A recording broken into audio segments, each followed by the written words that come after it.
This is Alan Bush with the Daily Financial Forecast for Thursday, December 22nd. Starting out with the stock index futures.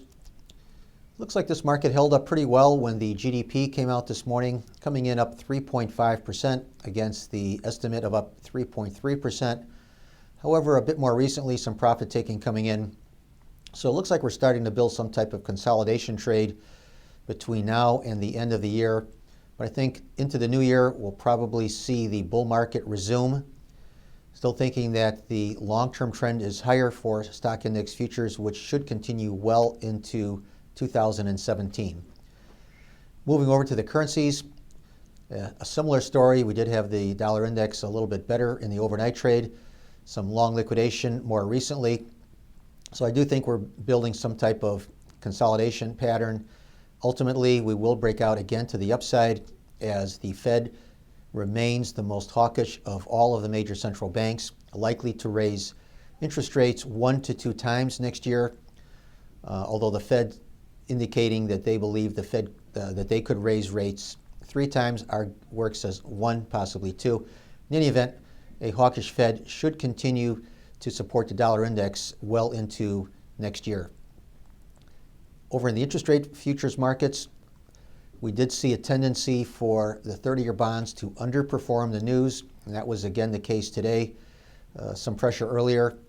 We do believe that with the Fed raising rates most likely next year, with inflation coming back, and I think inflation will be more and more of a negative as we get into next year, the bond futures should continue to work lower, and I would expect some new moves to the downside into next year's trade. Also thinking this is a very long-term situation where rates are headed higher, not dramatically, but enough to take the long end substantially lower into next year.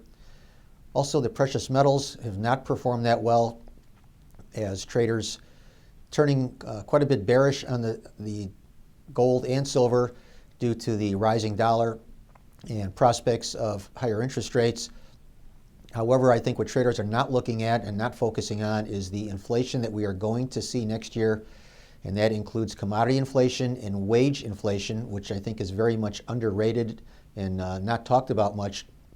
So looks like a base is being built here in gold and silver, and I think next year we will see some moves higher.